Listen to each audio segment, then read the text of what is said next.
Bonjour à tous, j'espère que vous allez bien, ça y est, on est en stream. Je suis entourée d'auteurs, d'illustrateurs, bref, du beau monde. Aujourd'hui, on est dans les bureaux de Glénat. Merci beaucoup Glénat de m'avoir donné cette opportunité.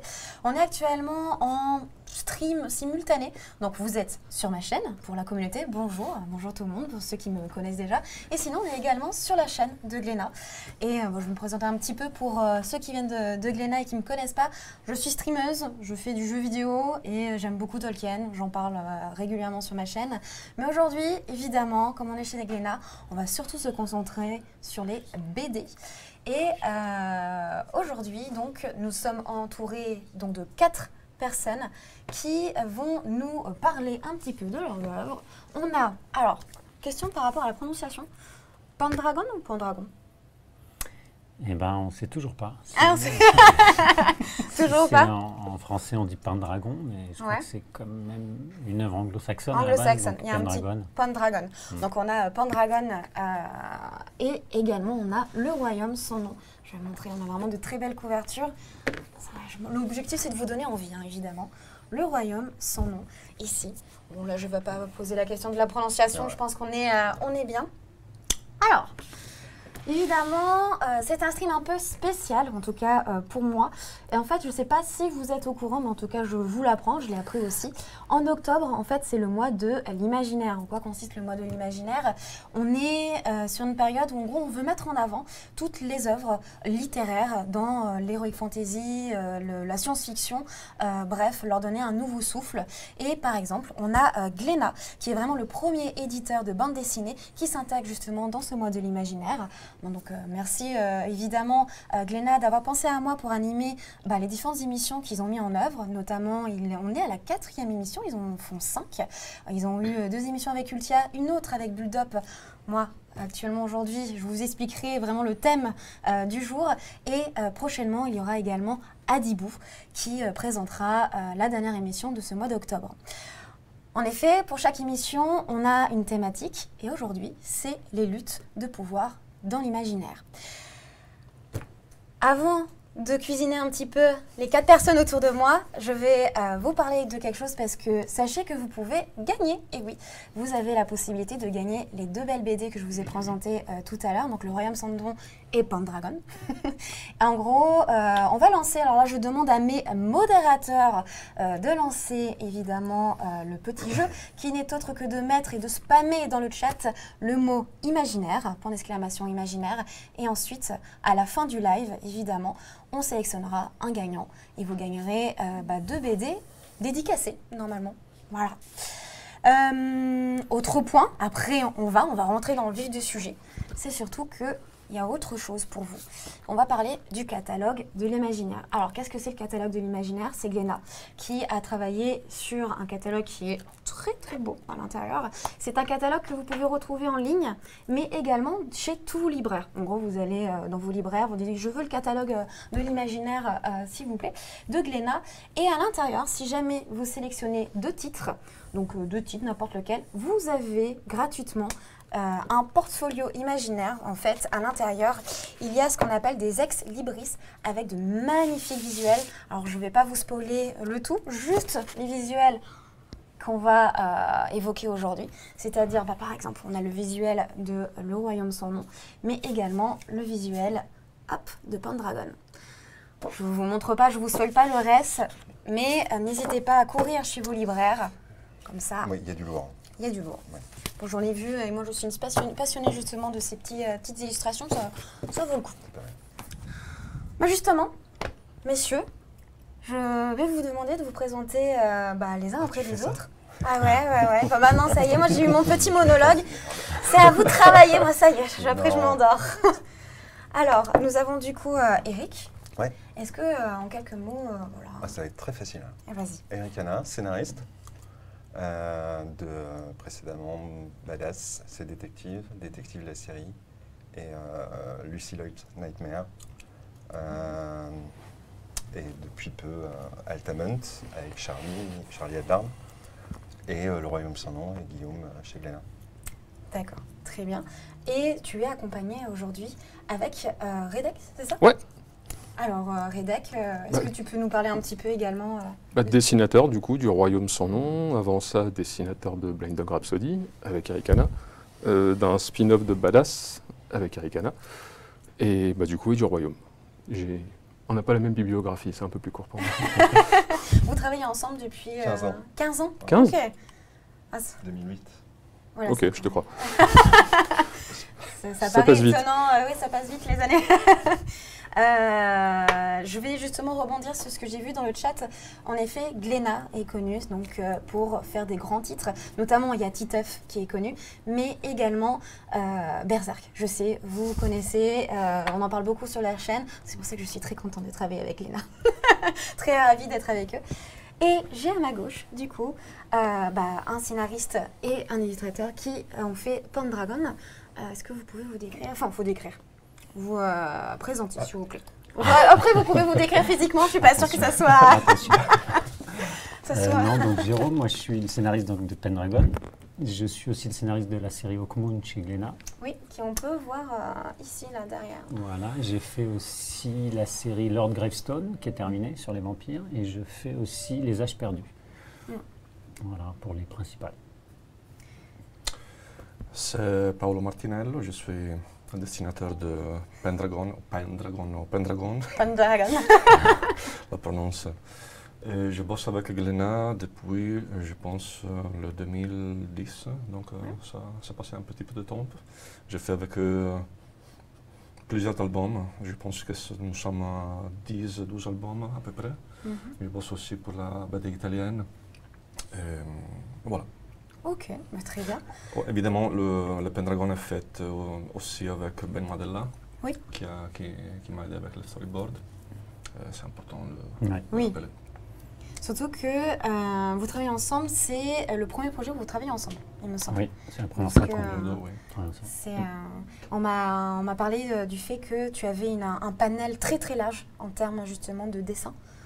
C'était assez impressionnant. Non, c'est pas lui, pardon. Non, c'est... Alors. Oui. Oui. Ok. C'est pas grave. C'est première bourde. Alors, je vais vous poser une question, parce qu'évidemment, on est dans le mois de l'imaginaire. Il y a vraiment cet objectif de mettre en avant, du coup, les œuvres science-fiction, fantasy, que ce soit dans la BD, que ce soit dans le manga, dans les romans. Justement, est-ce que vous trouvez que c'est important, ce genre d'initiative, comme le fait Glénat avec ses différentes émissions, de pouvoir parler de vos œuvres? Est-ce que vous avez l'impression vraiment qu'on n'en parle peut-être pas assez, que c'est pas assez représenté comme ça le devrait? Vas-y. Non, on en discutait en aparté juste avant que ça commence. C'est chouette d'avoir un espace de discussion. Et on en rigolait parce que 2 heures, il va falloir les remplir, donc on va pouvoir prendre le temps d'en parler. Mais c'est vrai que c'est un espace qu'on n'a pas en général. On l'a avec les lecteurs. On l'a en interne, évidemment, on en parle tout le temps, mais je trouve ça intéressant d'avoir plus de temps et un focus plus ciblé pendant un mois. Je trouve ça super chouette. Voilà. Puis on en profite avec la sortie de notre album aujourd'hui, donc c'est super. Oui, c'est bien de pouvoir expliquer ce qu'on a fait, la genèse, comment ça s'est construit, enfin si ça intéresse des gens bien sûr. Oui, ce côté making-of qu'on partage avec les lecteurs, pardon je te reprends, vas-y. Qu'on partage en général avec les lecteurs qui sont intéressés en festival. Oui, il y a tout un aspect de ce métier que peu de gens connaissent, donc si ça intéresse plus de monde par ce biais, tant mieux. Est-ce que vous arrivez à trouver votre public, justement, par rapport... parce que là, on est clairement sur 2 BD, détrompez-moi, mais on est sur des BD qu'on peut dire fantasy, clairement. Est-ce que vous arrivez à trouver votre public? Alors moi, je t'arrête sur le mot. Oui. Ça m'a choqué. On était au Cabaret Vert et une organisatrice d'un festival Trolls et légendes en Belgique est venue nous voir pour dire... Ça nous intéresse de vous inviter parce que vous faites de la fantaisie. Pas du tout. Non, pas nous. On rentre pas dans le cas parce qu'elle, c'est spécial fantasy, Trolls et légendes, comme le nom l'indique. Et c'est vrai que nous, on n'a que l'habillage en fait anthropomorphique. Mais après, on n'a pas justement la différence de fantaisie. On n'a pas de fantastique, on n'a pas de magie, on n'a pas...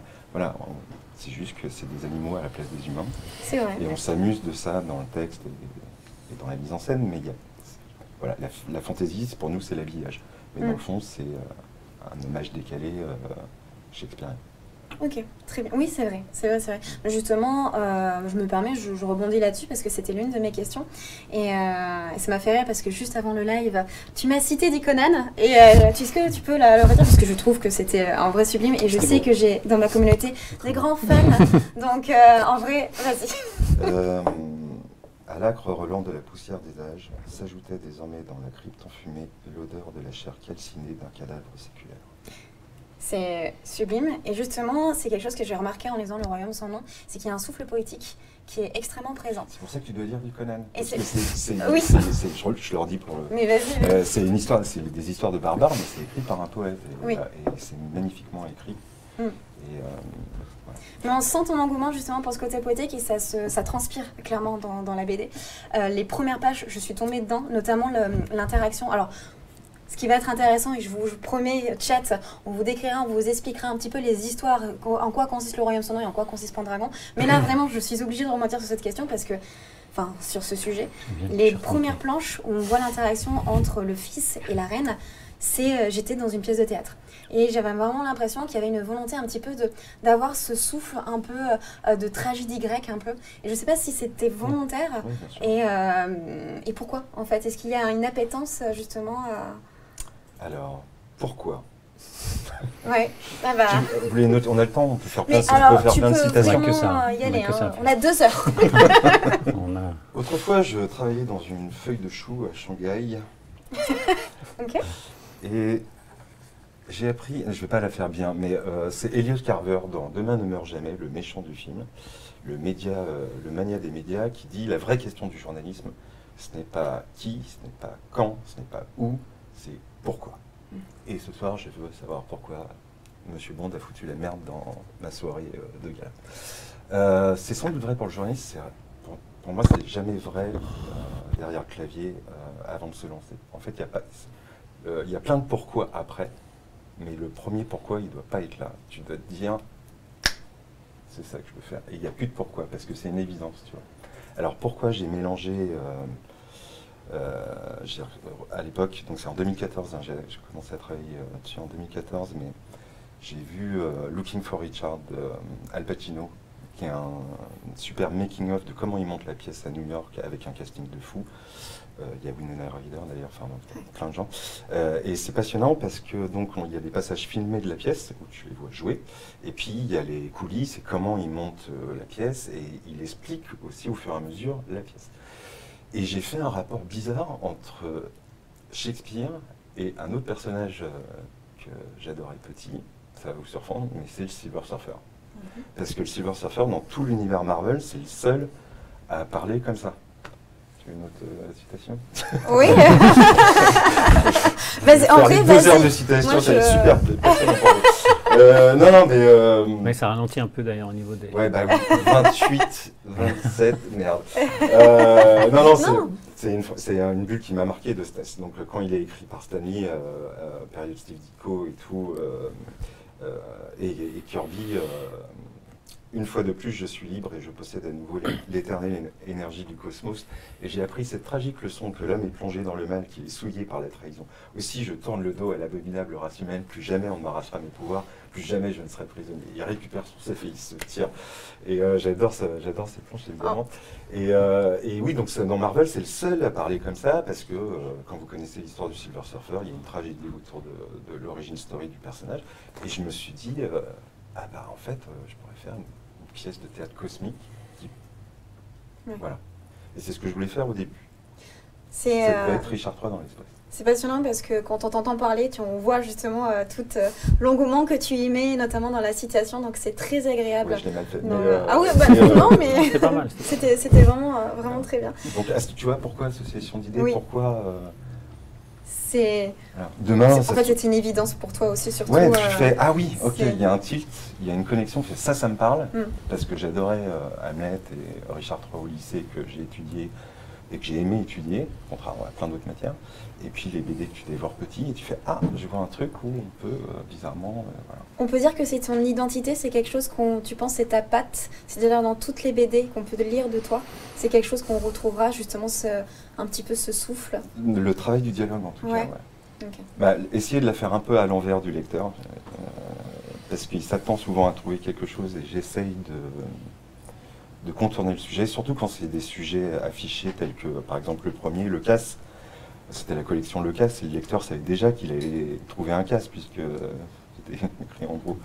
Donc l'idée c'était de raconter une histoire d'espionnage en 1936 pour qu'il oublie qu'il est dans une histoire de casse et à la fin ramener comme une surprise en fait pour avoir des twists. Mais le travail du dialogue particulièrement c'est ce qui m'intéresse sans doute le plus au moment de l'écriture. Que ça soit dans les vannes de super vilains ou des personnages très théâtraux comme ici, avec un langage soutenu, un peu suranné, hautain, enfin voilà, très, très enrobé, c'est pas forcément que des adjectifs qualificatifs d'ailleurs, ce que je viens de dire, mais c'était justement l'idée d'en jouer, de jouer avec pour que ça soit pas lourd à lire, et en même temps ce côté très théâtral.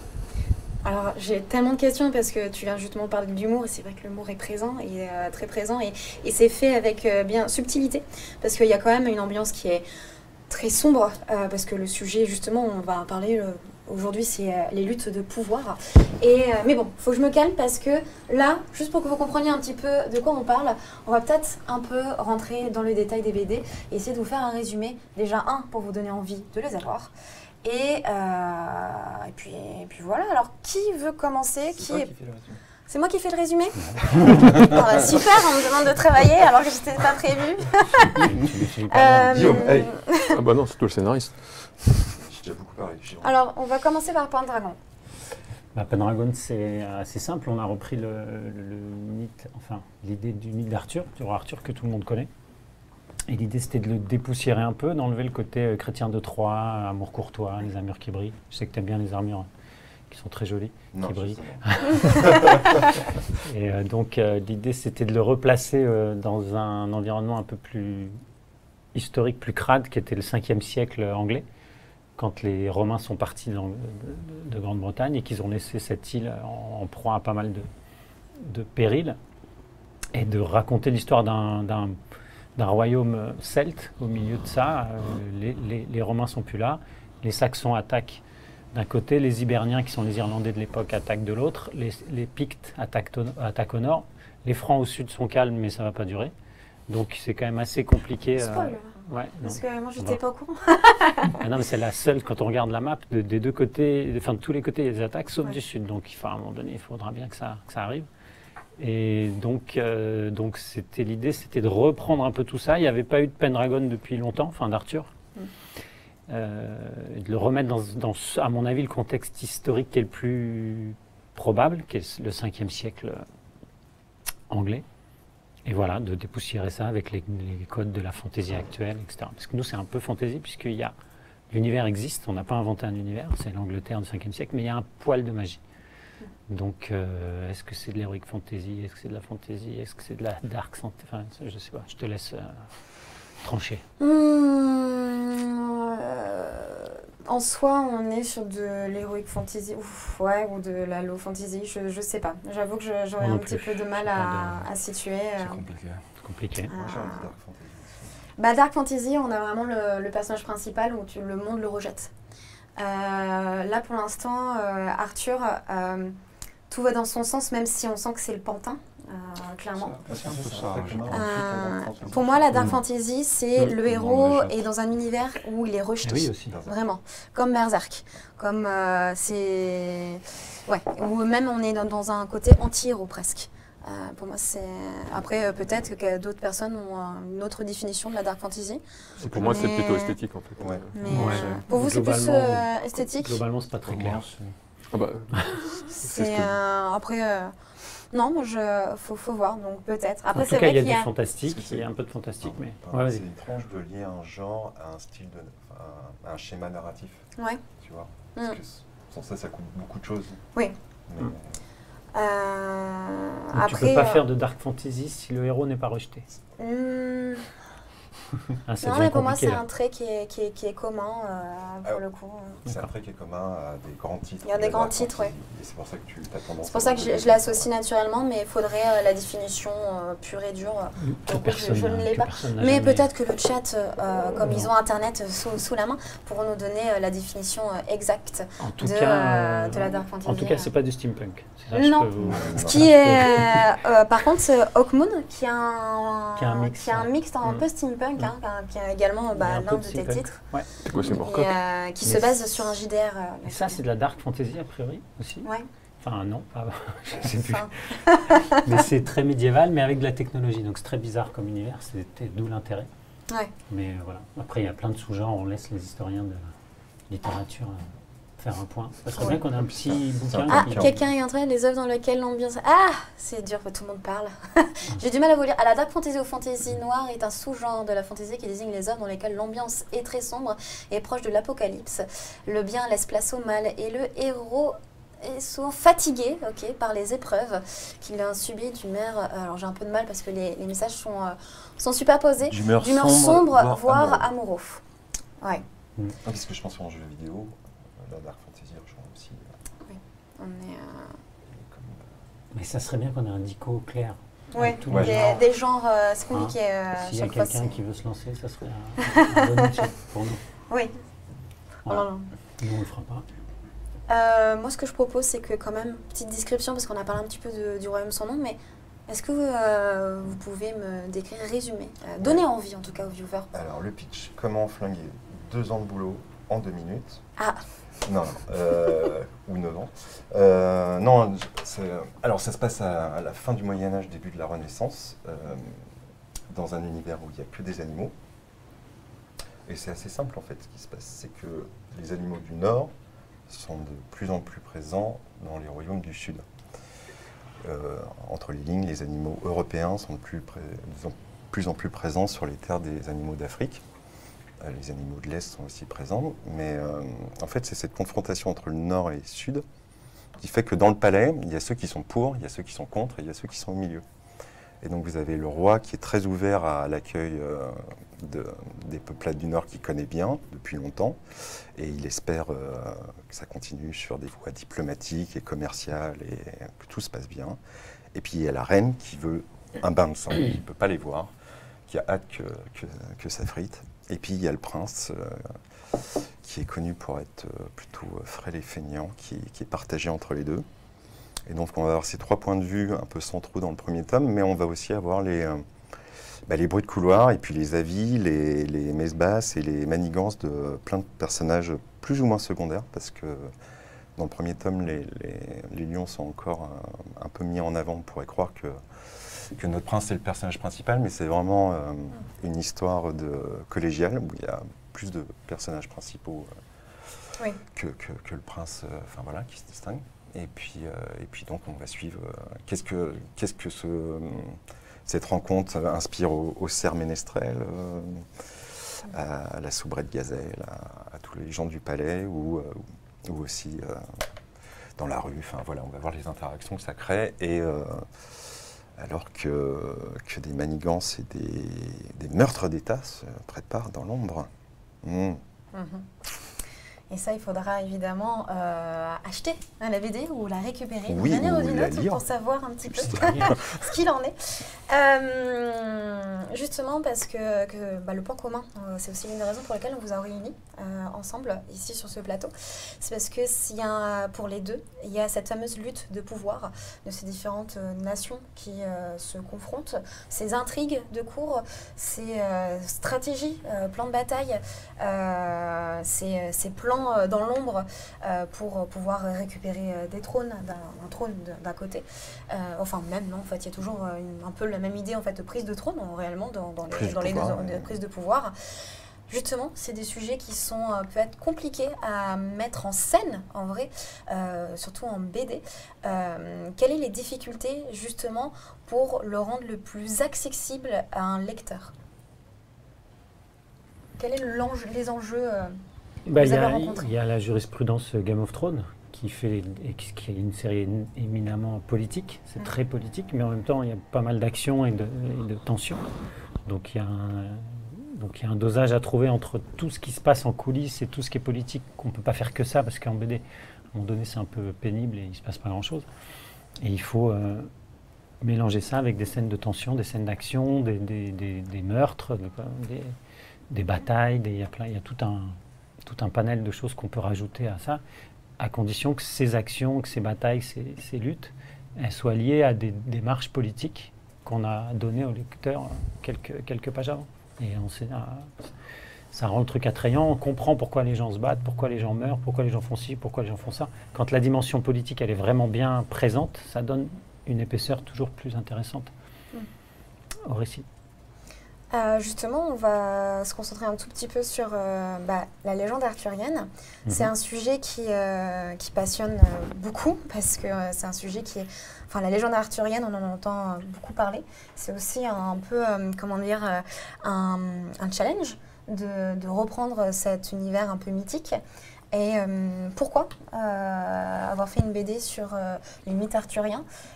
Comment aussi vous avez... est-ce que vous arriverez à savoir comment vous avez découvert les mythes arthuriens? Il y en a qui ont découvert peut-être récemment avec Camelot, d'autres avec Chrétien de Troyes, d'autres encore peut-être avec Disney même, Merlin l'Enchanteur.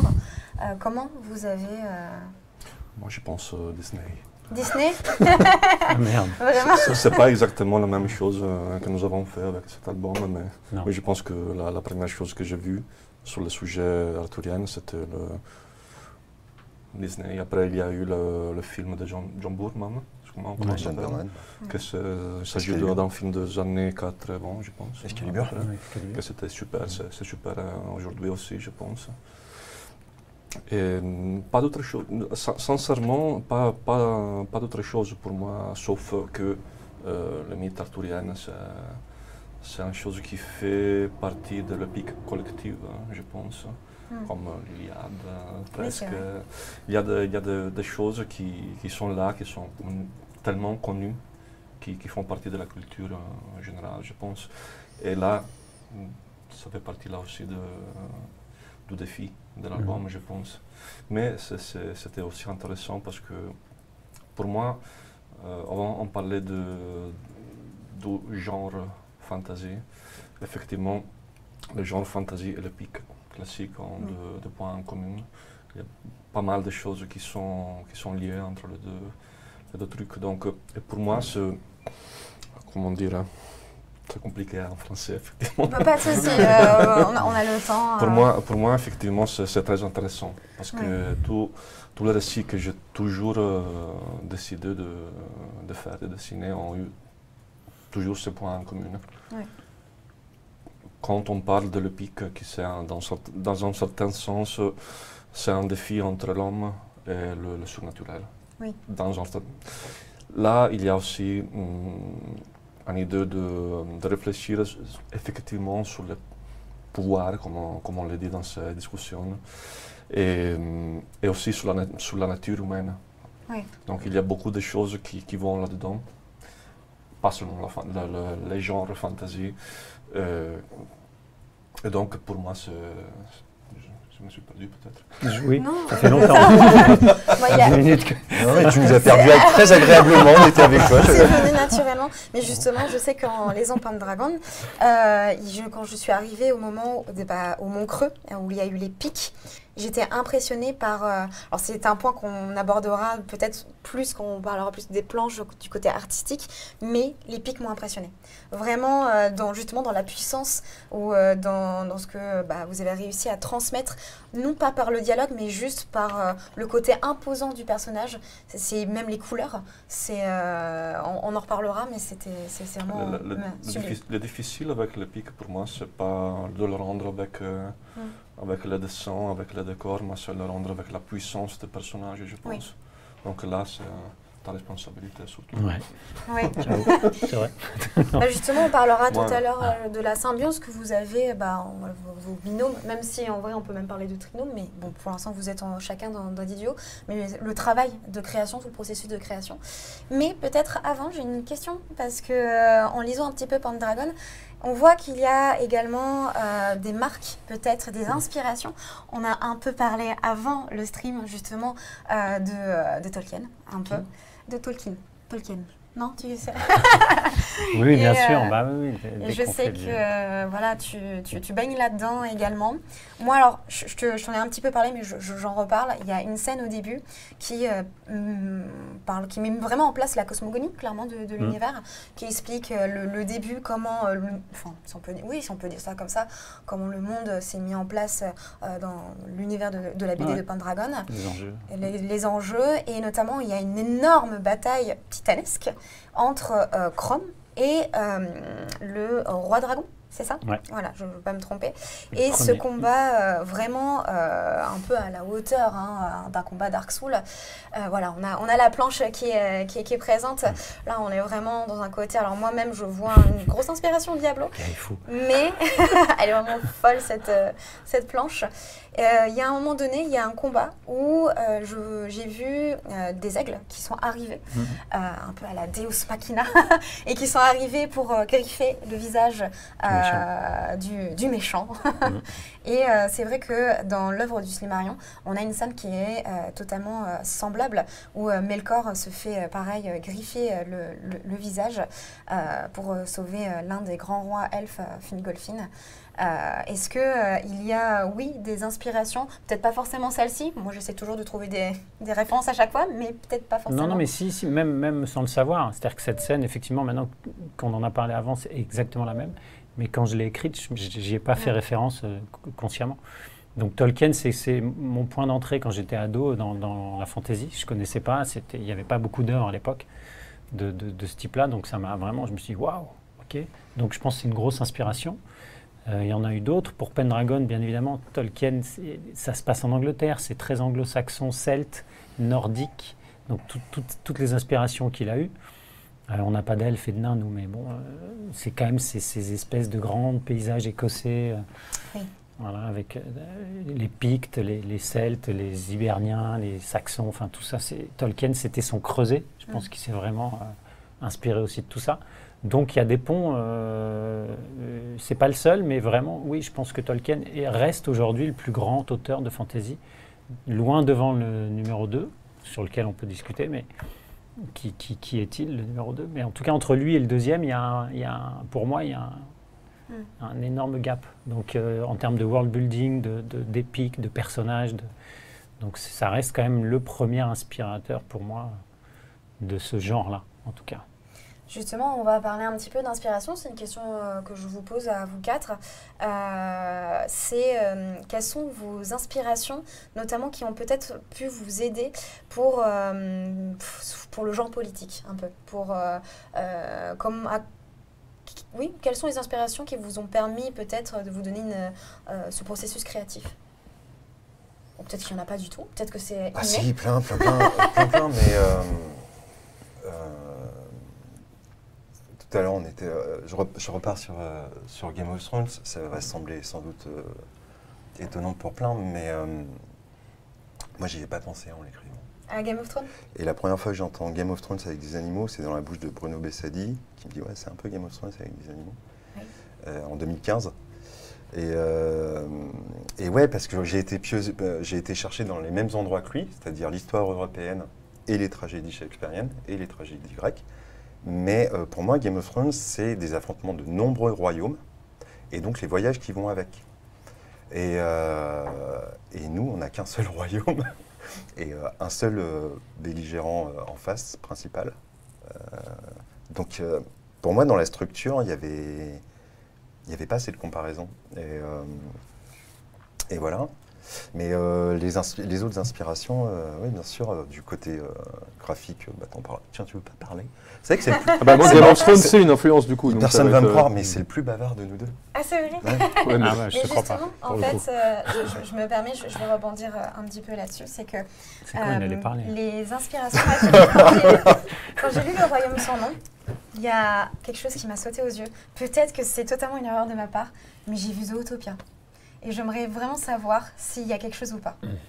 C'est un film que j'ai vu. Je me suis quand même pas mal inspiré de tout ce qui est animation américaine, Disney et tout au début du projet, parce que là-bas, je ne savais pas dessiner les animaux, donc il fallait bien commencer quelque part. C'était pas si moche sur Blind Rhapsody.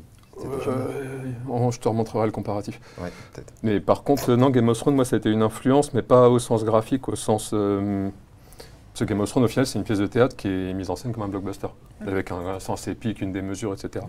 Sur la note d'intention, c'était pareil. Parce qu'à la base, c'est des gens qui parlent dans des pièces, les 3 quarts du temps. Que ce soit de l'humour ou du drama, on alterne dans le ton, mais dans le principe, ça reste souvent ça. Et moi, je voulais donner un côté plus épique, plus grande échelle. Ça s'est fait naturellement, mais oui, Game of Thrones, à ce niveau-là, il y a de ça. Après, Zootopia, pour l'anecdote, ça fait 4 ans et demi que j'attends de pouvoir le regarder. Parce qu'en fait, je mate plus de Disney, je lis plus de BD anthropomorphiques depuis qu'on a vraiment commencé la production. Oui. Pour pas faire une influence dans un sens ou dans l'autre, parce qu'on peut aussi s'influencer en mode « Ah, ils ont fait ça, donc du coup, je peux pas le faire », alors que naturellement, c'était la bonne solution. Oui. C'est toujours dangereux. Tu vois, je m'en suis excusé à Jérôme et Paolo, mais j'ai juste lu l'intro de Pendragon. Ça suffit. Hein.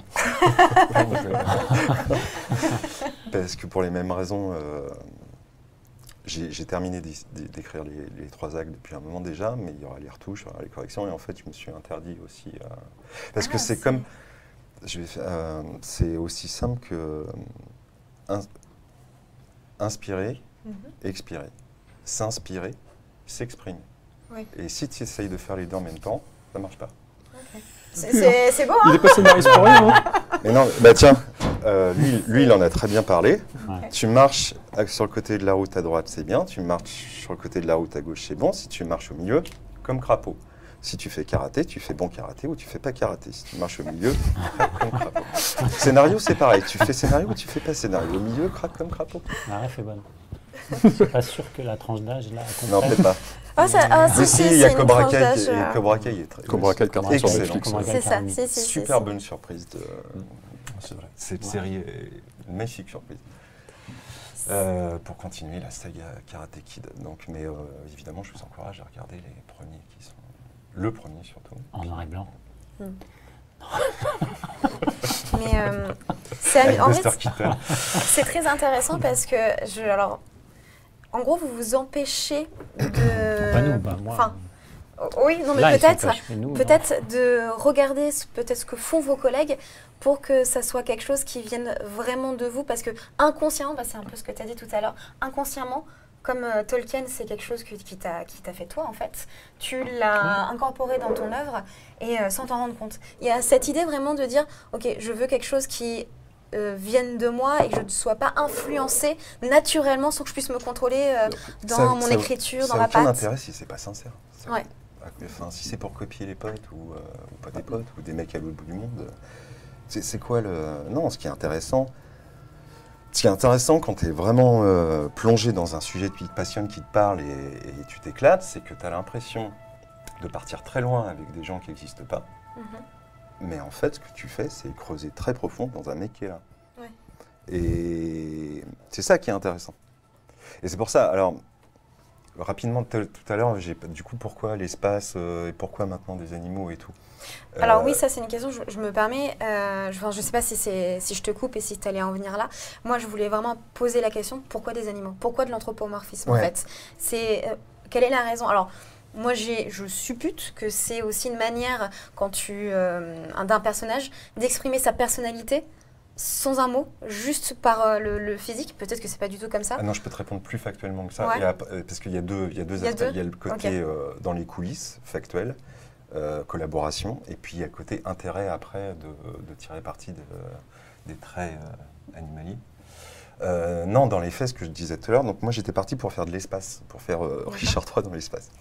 Okay. Et on est en 2014 au Festival de Chambéry, tu étais là, avec Nicolas Sûr, qui est dessinateur de série détective, et Bruno Bessadi. Et avec Bruno, on était en train de terminer le premier cycle de Badass.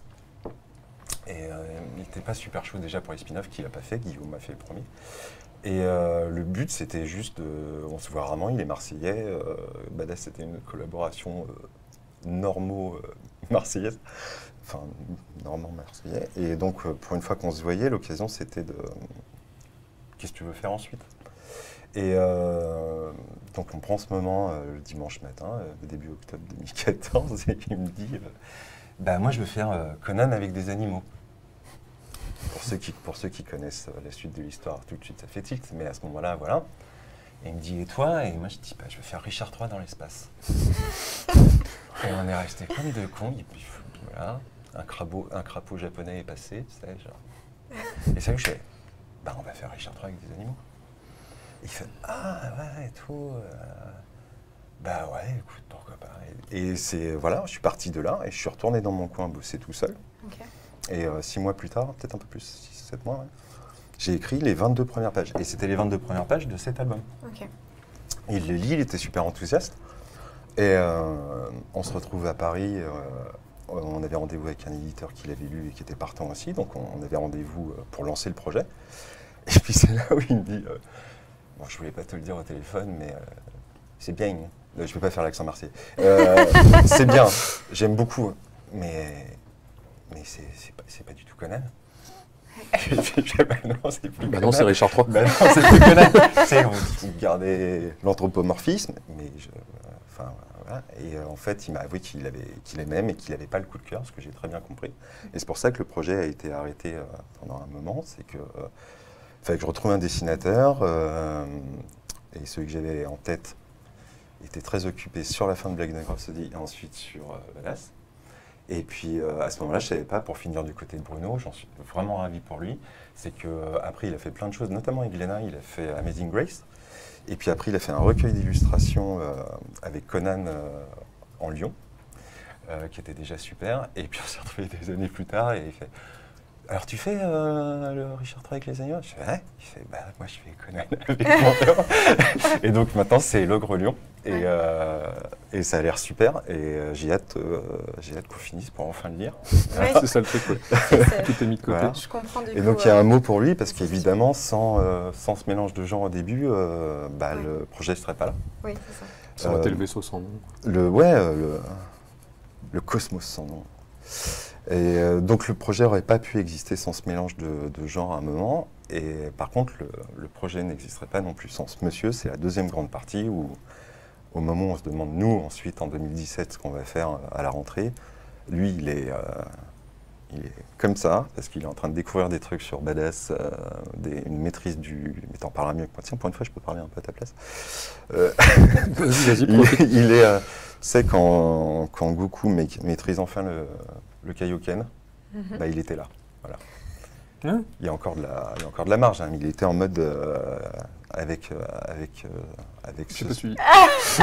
bah si, Tu veux dire quoi? t'étais en pleine montée de puissance de maîtrise de ton art.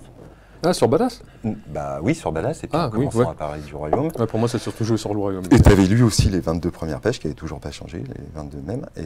J'ai fait comme elle, en fait, moi, c'était les 5 premières pages qu'on... Dès le début, voilà, les 5 premières. Bah, c'est souvent là où tu vois si ça marche ou ça marche pas. La scène de dialogue, c'est du drama, niveau mise en scène, c'est puis la montée pour la double page, etc. Ouais. Tu fais, il y a de quoi manger. Quand je dis manger, c'est pas dans le sens juste dessiner, c'est la matière à mettre en scène, en fait. C'est un des trucs du projet aussi, c'est que tu as du drama, tu as de l'action-aventure, tu as de l'humour. Donc en tant que dessinateur, c'est du bonheur, ça se renouvelle en permanence, c'est pas le même ton, c'est pas les mêmes traits. Et du coup, t'évites un peu la routine qui est des fois bien présente dans ce métier. Donc ouais, non, du coup, à ce niveau-là, non, ça s'est joué assez vite. Et ouais, septembre 2017, voilà, il me regonfle pour terminer le... voilà. Et ça a été un plaisir ensuite de savoir que j'avais... Il me regonfle et après c'est un plaisir. Vas-y. Ouais.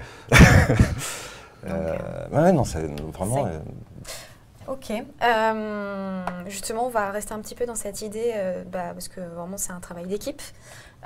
Je vais me tourner vers vous, parce que c'est pareil, c'est une équipe. Et en soi, comment est-ce que vous pouvez un petit peu nous parler du processus d'écriture? Parce qu'il y a beaucoup d'informations pour Pendragon, notamment historiques. Tu as dit que ça se positionnait vraiment 5e siècle, on est d'accord, notamment même dans les bâtiments, que ce soit dans les représentations des châteaux, que ce soit même dans les armures. Comment vous avez... fait pour travailler ensemble et pour que ça, peut-être l'univers soit cohérent? Moi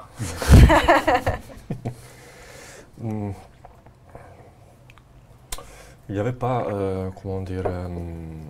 un choix de ma part de l'univers graphique. Moi, tout simplement, j'ai commencé à lire le sujet, je ne me rappelle pas si c'était seulement le sujet ou tout le scénario de la première version de... Non, tout le scénario, je crois. Tout le scénario.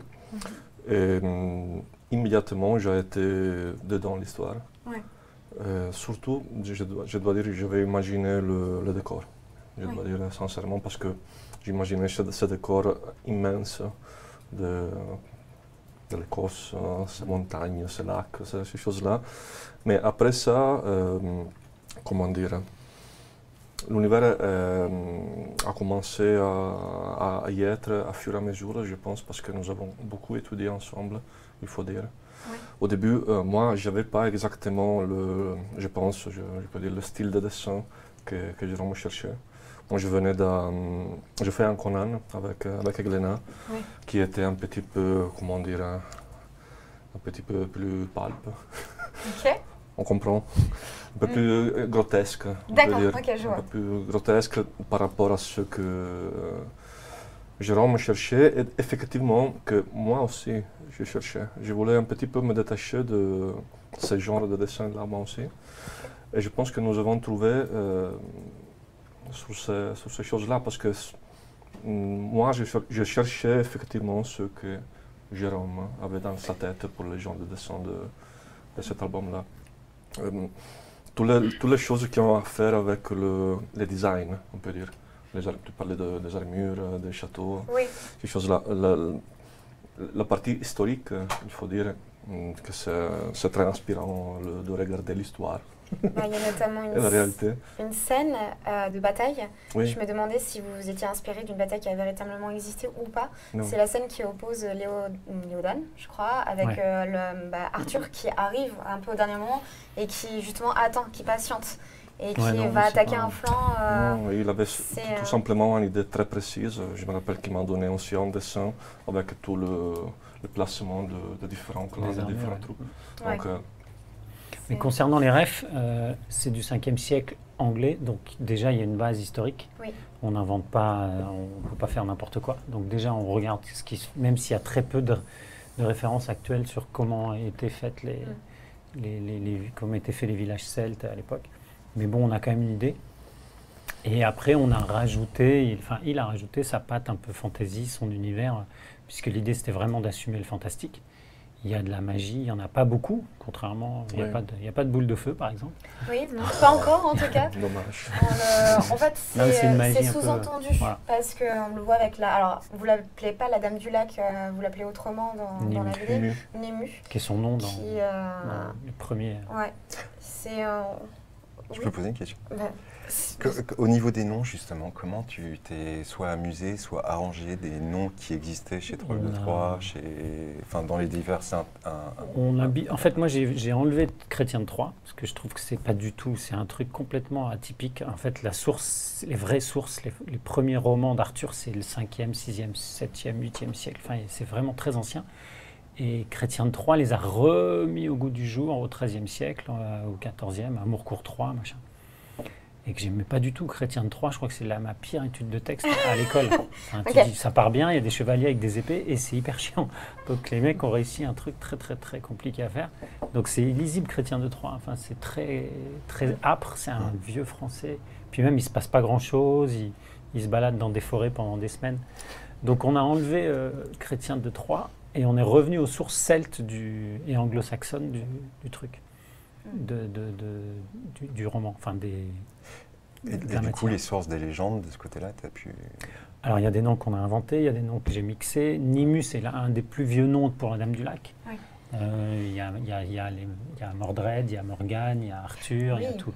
Étymologiquement, nymphe, Nimu... Oui, il y a des ponts. Après, on n'est pas allé aussi loin que ça parce qu'il fallait qu'on redonne au spectateur des éléments qu'il connaît, au lecteur. Même Nimu, les vrais fans, ils connaissent Nimu, ils savent qui c'est dans la mythologie, je n'ai pas inventé le nom. Oui. Il y a Cain qui est pas très souvent utilisé dans les trucs arthuriens, c'est Kay souvent, et dans les films et dans les... Justement, je me permets de couper parce que toujours dans cette même idée, même le nom des villes, le nom des royaumes, d'où viennent-ils? C'est quelque chose qui est vraiment dans l'univers de la légende arthurienne ou c'est historique? J'ai essayé de faire des recherches pour savoir si c'est existé. Le Caer, C-A-E-R, ça veut dire fort en celte. Enfin, il y a plusieurs langues celtes, il y a l'irlandaise, la galloise, l'écossaise, la bretonne, il y en a plein. Mais le Caer signifie fort ou ville, donc on a accolé ce nom à tout. Et après, on a inventé Camelot, c'est devenu Kermalot, parce qu'on pense que c'était pas... À mon avis, il y avait un pont, et j'ai essayé de jouer avec toutes les sonorités qui rappelaient aux lecteurs, à ceux qui connaissaient la légende. Il y a Lot, il y a Lancelot, c'est Bran de Lot. Donc il y a plein de petits ponts comme ça qui respectent un peu les étymologies du mythe, mais pas du mythe de Chrétien de Troyes, encore une fois, le mythe plus ancien des sources. Parce que Arthur, a priori, pour moi, la vraie histoire, d'après les dernières recherches, ce serait un roi celte qui a essayé de fédérer les différents royaumes celtes qui étaient habitués à se taper dessus, qui n'avaient pas du tout conscientisé le fait qu'il fallait s'unir pour résister, et qui a essayé pendant un temps court d'unir le territoire d'Angleterre aux alentours du 5e ou du 6e siècle, c'est pas clair, et qu'il a réussi à empêcher les Saxons d'avancer pendant un temps, les Irlandais et les Pictes, il a bloqué tout le monde, il a réussi à créer un royaume, c'est ce qui a fait sa grandeur, et après lui, ça a été, bon, tout le monde est rentré, c'était fini. Donc je pense que c'est là que son mythe est resté. D'accord. Et il y a des rajouts, alors je connais, je pense, la légende arthurienne un peu en surface, moi, de mon côté. Donc, il y a juste peut-être une histoire que je me demande, est-ce que c'est vraiment dans la légende arthurienne? C'est le moment où on a le rapport d'Arthur avec son père quand il est petit, quand il a 14 ans. Est-ce que c'est quelque chose que tu as rajouté ou bien c'est quelque chose qui est réel? Alors, le problème de la légende arthurienne, c'est il y en a 25. Il y a je voyais passer un tweet sur Zimmer Bradley qui a revisité aussi la légende à chaque fois. Stephen Lloyd, un auteur irlandais, a fait un gros Arthur aussi il y a une dizaine d'années. Donc à chaque fois, on s'y perd parce qu'il rajoute des couches et on ne sait plus ce qu'est la légende arthurienne. Et ce qui est génial, c'est que la légende arthurienne, en fait, c'est l'empilement de toutes ces couches et qu'est-ce qui reste à la fin. Oui. Donc Arthur, dans la légende, il a un rapport conflictuel avec son père. Et Merlin le cache pour le protéger de son père. Après, j'ai poussé les curseurs un peu plus loin, mais je suis resté dans les données qu'on a. Arthur, c'est pas l'héritier officiel du trône. Pendragon n'en veut pas parce que c'est un bâtard, c'est un enfant qu'il n'avait pas prévu d'avoir. Donc peut-être qu'il a même essayé de le tuer. Il y a des versions de légende où il a essayé de s'en débarrasser. Et Merlin l'a protégé. Je crois que c'est dans le film de Borman que c'est cette théorie. Oui, je crois que c'est un truc comme ça. Donc en tout cas, c'est là. Effectivement, Arthur et son père, c'est très conflictuel. Il est caché. Et c'est Merlin qui sert d'Arthur une fois que Pendragon n'est pas là pour reprendre la main sur le pouvoir. Justement, l'idée de conflit un peu parental, c'est quelque chose qu'on retrouve dans les deux œuvres. De ton côté également, avec Le Royaume sans nom, on a ce rapport. J'ai beaucoup aimé le rapport justement de ce jeune prince qui en effet un peu... alors, je ne trouve pas le bon terme, mais je vais le dire, mollasson. Enfin, voilà, on le ressent bien. Même, je dirais physiquement, les cheveux, enfin la crinière qui tombe un peu sur les yeux. Il y a un peu ce côté-là où je me suis dit, ok, c'est fait exprès. Et le rapport qu'il a avec sa mère, qui a un début de conflictuel, si, même presque, oui, si, on peut complètement. Et l'attachement qui, à un moment donné, il y a une scène qui est assez touchante de ce côté père-fils, où on les voit, les deux échanger, où tu sens vraiment que ce prince qui ne veut pas, clairement, hein, je me permets, hein, je parle un peu plus en détail de la BD, mais il veut pas le trône. On le sent, il le fait ressentir, et il le dit à son père qu'il le veut pas. Et c'est son père qui, à ce côté justement attendrissant, qui dit, bah justement, en gros, c'est pour ça que j'ai envie que ce soit toi qui sois sur le trône, parce que t'en veux pas. Et je trouve ça vraiment très touchant. Et est-ce que pour vous, c'est justement important de donner, comment dire, de la profondeur à vos personnages en allant justement dans ces côtés un petit peu plus familiaux, côté plus justement créer des conflits pour peut-être, à votre avis, est-ce que c'est... C'est la première fois que je traite la famille. C'est la première fois Okay. J'ai une BD. Donc voilà. Ok, Donc autant embrasser le truc et y aller carrément. Et puis... famille, c'est comme toute médaille à son revers, et on sait ce qu'on perd, on ne sait pas ce qu'on gagne, et voilà, enfin, tout le monde sait que la famille c'est compliqué, c'est des très bons moments, et c'est des moments très durs aussi, donc je voulais embrasser ça, à nouveau, d'avoir beaucoup de nuances et de sentiments contrastés. Il y a vraiment une volonté, quand un lecteur, en gros, va lire Le Royaume sans nom, peut-être d'y trouver un petit peu de lui, justement, dans ce rapport qu'il pourrait avoir avec la famille. C'est un peu cette idée-là. Parce que vraiment, il y a cette... On le ressent. On ressent que c'est bien appuyé, cette relation. J'y ai mis un peu de ma famille. Ouais, c'est ce que je me doutais. Ouais. Ouais, un peu pas mal. J'ai inversé des rôles, évidemment, mais certains se reconnaîtront, sauf ceux qui sont plus là. Mais oui, bien sûr, et évidemment, la catharsis, c'est ultra important dans notre médium, comme tous les arts et le sport. C'est quelque chose qui... après, je pense qu'on ne peut pas lutter contre ça, mais même que ce soit dans Pendragon, est-ce que c'est obligatoire de mettre un peu de soi, en fait, dans son œuvre? Qu'on le veuille ou non, on le met, même si on ne veut pas parler précisément de nous. On raconte ce qu'on est, notre parcours, notre vie, nos expériences. Tolkien, il est là, il sort même sans que tu t'en rendes compte. C'est pas toujours conscientisé. Donc on parle forcément de nous, de la vision qu'on a du monde. Même si c'est caché, même si c'est pudique, ou alors quand c'est complètement assumé dans les BD plus auteurs, très contemporaines, Donc oui, de toute façon, un artiste, il peut pas... Il peut pas, c'est quelque chose qui est il peut se cacher un peu, inné, mais oui. Mais globalement... c'est la patte qui... ça ressort, ça se voit toujours. Justement, encore dans cette relation un peu, on a alors forcément j'ai la reine Guenièvre qui m'est en tête, mais c'est pas comme ça qu'elle s'appelle, pardon. Hélène. C'est Hélène, c'est ça. Hélène et son père, cette relation de son père qui, du coup, la défend, qui accepte son choix. C'est l'inverse d'Arthur. Oui, ne serait-ce que ce choix-là. Oui, c'est vrai qu'il y a une opposition entre le rapport d'Arthur et son père. Oui, c'est vrai. Ils n'ont pas du tout la même histoire familiale, et puis voilà.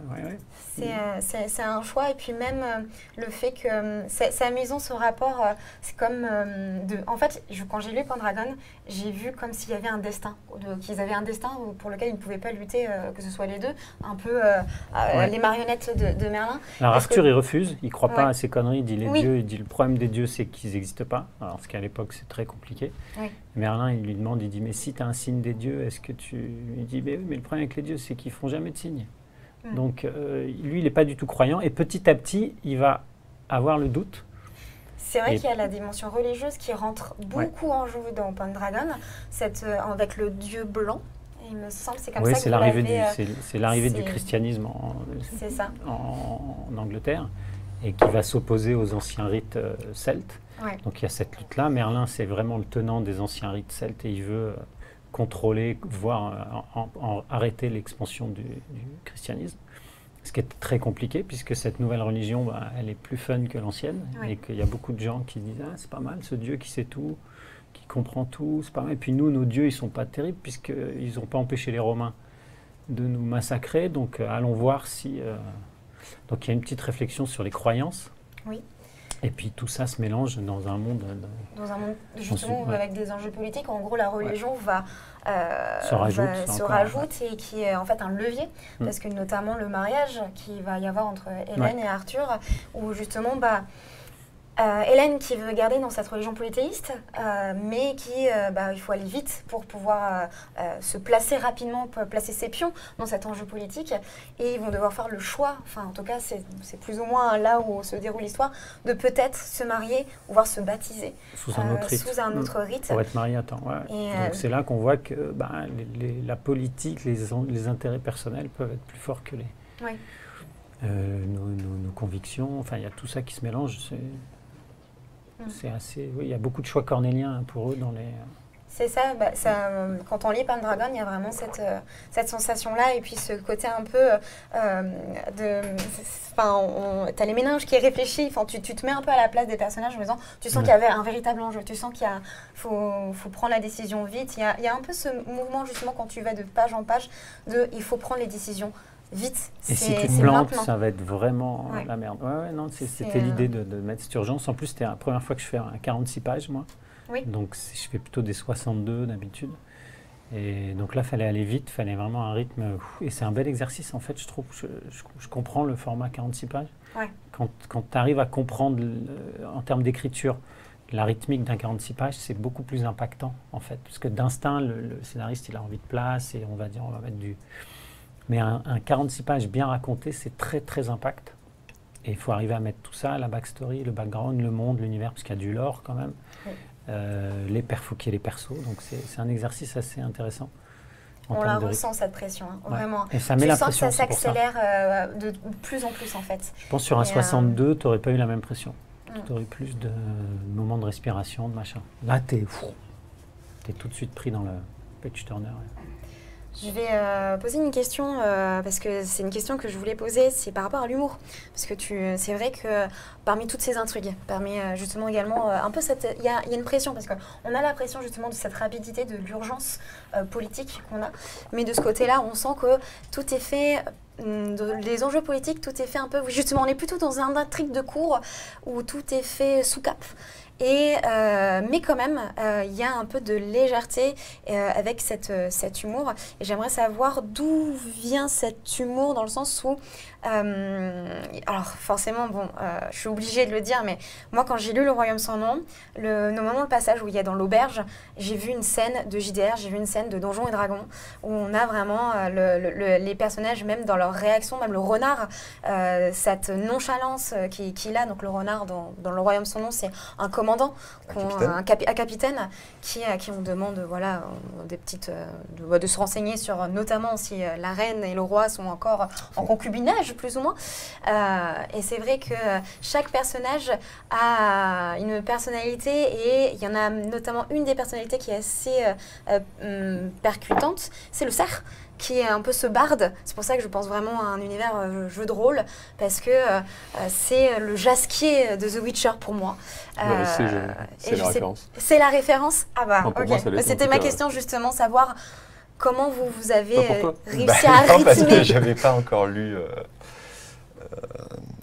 j'avais pas encore lu The Witcher dans le texte, et Witcher 3 n'était pas sorti, donc non, c'est pas possible. C'est pas possible, non, mais c'est drôle. Possible. Mais ouais. Donc la question. La question, c'est tout simplement comment vous avez géré. Est-ce que c'est compliqué de gérer en fait l'humour, parce que non.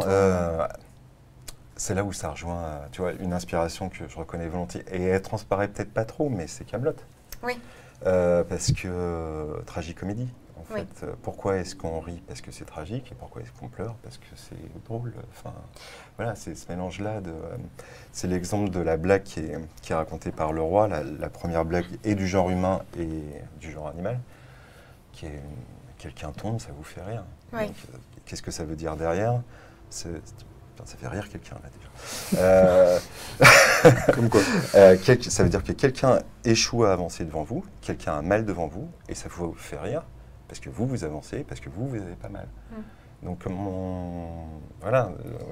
Il n'y a pas une peur que... Alors, ce n'est pas le cas, parce que je trouve que, justement, les touches d'humour sont faites avec subtilité, mais il n'y avait pas une peur, justement, de dénaturer ce côté... parce que j'ai l'impression que, quand même, il y a une volonté que l'histoire du Royaume sans nom soit sérieuse. C'est un sujet sérieux, c'est pas justement prise de pouvoir. Et pas peur, justement, que ça devienne du burlesque, en gros. Non, il fallait juste le doser. Juste, ok. Ouais. Et on sait très bien que dans les pires heures de l'histoire, on a besoin de l'humour, et c'est parfois là où il se dégage. Par exemple, Churchill sous les bombes, en plein bombardement pendant la Seconde Guerre mondiale pour les plus jeunes, il sort son parapluie. Oui, d'accord, ok. Oui. Et voilà, c'est l'humain, c'est coincé entre la magie et la terreur, un sourire au coin, quand on peut encore. Est-ce que ça serait une erreur de ma part de parler de La Fontaine, notamment Il y a un côté, en fait, à un moment donné, il y a notamment une scène dans Le Royaume sans nom où je sens qu'il y a une morale, c'est l'ambassadeur cochon qui arrive et qui a vraiment un a priori avec le roi. Ils sont en ville, c'est une confrontation par rapport à l'aspect pécunier qui ne marche pas, parce qu'il y a encore... l'idée, c'est en gros, c'est d'uniformiser un peu, il me semble, l'argent, c'est ça? Il y a un enjeu sur le côté économique, si j'ai bien compris. La question de cette page, c'est de savoir si les commerçants du Sud acceptent l'argent ou pas. Voilà. Voilà, c'est ça. Et on a la confrontation du coup de l'ambassadeur cochon qui se retrouve devant le roi. Et on sent qu'il y a un côté hautain dès le début par rapport au cochon. Et tu as le roi qui fait une scène qui fait tomber justement des dates par terre. Et tu as l'ambassadeur qui tombe par terre et qui s'agenouille parce qu'il refusait de s'agenouiller devant le roi. Et c'est vrai, par son appétit. Appâté par son appétit. Et là, j'ai vraiment vu une fable. La fable... alors, je ne sais pas si c'est... Typiquement, cette scène-là, c'est en ce qu'on respecte de La Fontaine, déjà, c'est un des pères, un des plus grands représentants de l'anthropomorphisme depuis, voilà. Et j'adorais aussi, vous savez, les poésies qu'on était obligés d'apprendre.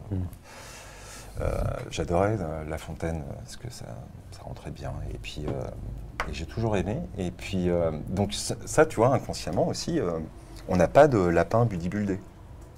Oui. On n'a pas de... Qu'est-ce qu'on pourrait dire tu vois, les animaux, comme chez La Fontaine, épousent leur caricature, en fait. Leur image d'Épinal. Ouais, voilà. Le renard est malin, la louve est menaçante. Voilà, il y a ce respect-là pour parler d'humain. Alors justement, peut-être pas, mais à un moment donné, je me suis posé la question parce que pour moi, les animaux dans le royaume sans nom, ça représente des nations. Ça représente des pays, pour moi. Alors, c'est peut-être pas du tout le cas. Non. Non, pas du tout. Pas du tout. Ok, parce que j'avais posé une question. Mais raconte, parce que c'est... Parce qu'en fait, quand j'ai lu, je me suis dit, par exemple, c'est tout bête, mais c'est le classique, mais les pandas, c'est l'Asie. On a les jaguars plutôt côté Arabie ou autre. Et... oui, des continents. Notamment dans les régions et des continents. Dans les régions, dans les continents. Mais pas des pays. Et je me suis dit, ok, si tous les animaux représentent un pays ou une nation, est-ce que le cochon, qui représente l'ambassadeur cochon? Qui c'est, en fait, par rapport à notre monde à nous? Peut-être pas du tout, hein, mais... non, je te dis, en fait, c'est juste la répartition qui est déjà dit, à savoir Nord, Europe, Sud, Afrique, Est, Asie. Ouais. Voilà. Ok. Non, mais c'est... Et les royaumes du Tigre qui ont une enclave, en fait, dans le royaume sans nom, le royaume des Lions, mais c'est tout, et c'est pour ça que... non, il n'y a pas d'appartenance de pays. On va parler là maintenant plus sur le côté vraiment, même si on a un peu divergé, on est vraiment amené... On a 3 questions de retard aussi. Comment ça? Parce qu'en fait, en parallèle, j'ai commencé à te faire la genèse du projet et on n'a jamais fini. Bah vas-y, en fait, c'est vrai que ça tombe partout. Non, parce que je pense... Fini, donc évidemment, j'en veux pas aux lecteurs quand je lis ça. On nous met beaucoup en parallèle de tous les titres anthropomorphiques qui sont sortis ces derniers temps. Et sauf qu'en 2014, c'était pas le cas, donc ça se posait pas comme ça. En fait, on avait déjà quasiment tous les dessinateurs avec qui je travaillais étaient soit doués, soit avaient des envies d'anthropomorphique. Et depuis, maintenant, font tous de l'anthropomorphique, que ce soit Julien Mottler, d'autres. Et donc la question ne se posait pas. Si vous vouliez faire de l'anthropomorphique il y a 10 ans, pour reprendre La Fontaine, il fallait non seulement partir à point et courir très vite. Oui. Très très vite. Et nous, on n'a pas couru assez vite pour les raisons que j'ai déjà dit. Et il y a une dernière raison, et après c'est fini. Je dessine pas vite. Voilà. Une quatrième raison. Non, la dernière raison, c'est qu'enfin, en 2018, on rencontre Cédric, qui est notre directeur de collection chez Glénat, et qui est tenté par le projet. Et quand on lance enfin le projet en fin d'année, il nous dit, nous, ça nous intéresse beaucoup, tellement qu'on veut signer toute la série. Ouais. Et on veut, comme c'est une pièce c'est une pièce de théâtre en 3 actes, on veut que tout soit raconté rapidement pour le lecteur, qu'il ait tout d'un coup, qu'il y ait un délai de parution très court. Donc en fait, ça fait 5 ans qu'on fait du frigo en plus. Parce que Guillaume a terminé le 1er tome, on n'a pas sorti le 1er tome. Guillaume a attaqué le 2e tome, Simon a attaqué le 1er tome. Simon le coloriste. Simon le coloriste. Et j'espère qu'on parlera de lui plus longuement plus tard parce qu'il fait un boulot incroyable. Et donc Guillaume est sur l'acte 3 et on vient tout juste de sortir le 1er. Donc en plus, on a eu ce décalage-là. Voilà. C'est juste pour vous remettre les dates de notre côté. Déjà, le temps éditorial, c'est un bordel quand on est dedans, mais alors pour les gens de l'extérieur, je comprends que ça soit... Et puis les gens ne se rendent pas forcément compte des temps de production. Enfin, moi, je vais en dédicace, quand on te demande, mais telle planche, ça prend combien de temps? Tu leur dis 2 semaines, et les gens, ils font « Oh, Je ne me rendais pas compte, ça prenait tant de temps. Je fais, voilà. C'est vrai, comment se déroule l'écriture, combien de temps ça prend, que ce soit pour sortir une BD. C'est très variable. Le papa et la maman. C'est très variable. Par contre, c'est le papa et la maman. Lui, c'est la maman. D'accord. Dans le sens où le papa, il bosse un petit peu et la maman, elle se tape un an de travail. Voilà. Ouais, on compare souvent les deux. Mais le scénario en lui-même, c'est très variable. Tu peux écrire ton meilleur scénario en 10 jours, sur des, où tu n'as pas dormi de la nuit, et d'autres qui te demandent 3 mois. Et après, il y a au moins 1 an et demi de travail en moyenne sur un... Je sais pas, tu confirmeras ou pas. Peut-être que tout le monde a sa manière de travailler un peu différente. 1 an et demi au minimum. Et ensuite, les dessinateurs des fois sont engagés sur d'autres projets ou alors font juste un happening chez une maison d'édition qui a besoin de quelques pages ou un travail d'illustration. Par exemple, Altabonne avec Charlie, ça nous a pris 3 ans. Ça m'a pris 3 mois pour écrire le scénario, ça nous a pris 3 ans en tout. Par contre, là j'ai encore un album qui sort en fin d'année, ça m'aura pris 20 ans. 20 ans depuis le premier jet. Pas 20 ans de travail, 20 ans pour le sortir. 20 ans pour le sortir, à force de recorrection, de reformat, tiens, ça pourrait être un diptyque, tiens, ça pourrait être une mini-série, non, ça n'a que du sens sans un format, bref. Et en plus, c'est super exceptionnel, ça a pris 7 ans au dessinateur. Voilà. Mais c'est très rare quand même des temps comme ça. Mais en général, ça peut... Sauf quand on fait du frigo. C'est pas rentable. Vous me tendez une perche parce que justement je voulais parler de tout ce processus de travail. On va surtout parler des choix. Alors là, peut-être plutôt des choix par rapport à la couverture. Que ce soit pour le Royaume sans nom. On a donc la représentation du roi, côté très sanglant. Pourquoi ce choix? C'est très simple pour bien montrer que c'est pas une BD pour les enfants. Parce que le style graphique pourrait laisser penser que si on mettait juste un personnage comme dans l'album, il suffit qu'il sourit, toutes les mamans vont passer, pour le petit on va acheter ça. Oui. S'il tire la tronche et qu'il a plein de sang sur les mains, déjà logiquement maman ou papa va dire ah. Surtout qu'il y a des scènes de sexe, on va dire, où c'est bien sous-entendu, notamment avec la reine. Ouais, en sous-entendu. Voilà. Soft. Mais c'est pas bien présente. Mais bien présente, ouais. Donc c'est vrai qu'en effet, c'est pas pour les enfants. Puis il y a des tripes. Il y a des tripes, oui, c'est vrai. Il y a du... Ouais, c'est pour adultes avertis. Et ados, et grands ados. Et grands ados, voilà. Mais ouais, non, c'est... Il y a le côté, de toute façon, attraper le regard, après c'est le côté illustratif, couleur surtout. Oui. Mais oui, non... Ça aussi, tu vois, pardon, sur le temps de création de la couverture en elle-même, je ne sais pas vous, on a fait quelques versions, enfin lui surtout, mais... lui uniquement. Oui, je veux dire, on a passé du temps, si tu me permets. Ouais, mais je pense que c'est un coup de bol, tu peux la sortir au bout du 3e essai ou au bout du 30e. Combien de temps, du coup, pour la couverture ? Alors, pour la dessiner, pas si longtemps que ça, parce qu'au final, c'est un personnage en plan moyen. Ouais. Après, par contre, pour trouver la maquette, mais ça se fait en parallèle des planches, donc c'est dur de donner une idée, mais ça s'est passé au moins sur 2-3 mois. Ouais. Enfin, moi, je dois avoir 30 ou 40 maquettes en stock. Ah oui. Pas tout envoyer à l'éditeur, parce qu'il y en a certaines, il y a une loi, si ça ne nous plaît pas, il ne faut pas l'envoyer. Parce que si l'éditeur aime, après on est obligé de faire une image que nous on n'aime pas. Donc celles qu'on n'aime pas, il faut mieux les garder pour soi, parce qu'après on se retrouve bloqué. C'est chiant, Ah, c'est amusant, oui, c'est drôle. Ouais, non, c'est un truc chez les illustrateurs ou graphistes de jamais montrer quelque chose qui ne plaît pas, au cas où. D'accord. Pareil. C'est tactique. Comment vous avez travaillé, comment vous avez imaginé, qu'est-ce que vous avez voulu Au début, nous sommes partis avec des choses assez classiques, je pense, pour donner un petit peu le ton de l'histoire. Donc des mecs avec la cape, avec l'épée, un peu sombre. Tu dois faire comme ça. Oui, c'est ça, comme ça les vieux ils peuvent voir. Et tu peux montrer si tu veux, expliquer un peu. Et après, je ne me rappelle pas exactement comment, mais moi j'ai eu une idée qui est un peu bizarre, que c'était celle de mélanger ce genre de l'aspect du 5e siècle du protagoniste, le mélanger avec un style un peu Art Nouveau. D'accord, ok, oui. Et c'était intéressant. Je ne sais pas dire exactement pourquoi, mais ça racontait quelque chose d'abord. Et après, quoi dire? Il y avait l'idée de faire l'idée c'est de décliner des personnages, tome 2, à peu près le même, oui, évidemment. avec un autre personnage en pied, de faire des cartes comme des cartes de tarot, oui. Tu vois, qui se déclinent, qui peut un truc assez simple graphiquement, pas trop de face, frontal, plan large, en pied, avec un peu d'ornementation art déco. Et le titre en bas, il fallait un truc assez simple. Dans les codes Arthur, c'est quand même un truc classique. Et dans le Donc, tome il 2, fallait du pas. coup, ça sera qui? Je pense Marlin.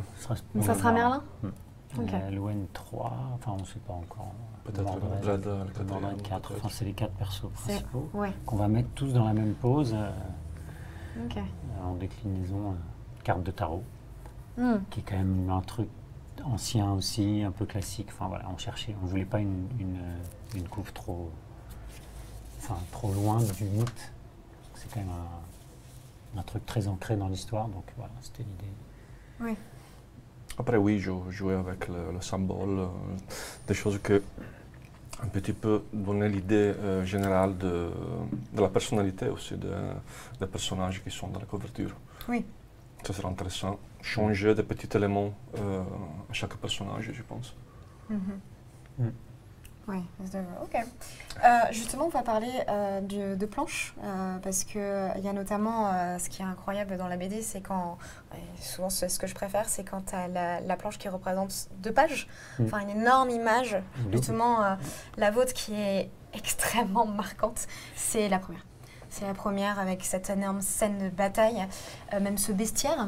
C'est vrai qu'on est passé un peu vite, mais pourquoi des loups? Pourquoi Parce qu'il n'y a pas de boule de feu, donc les mecs ils ont tout donné sur les loups-garous.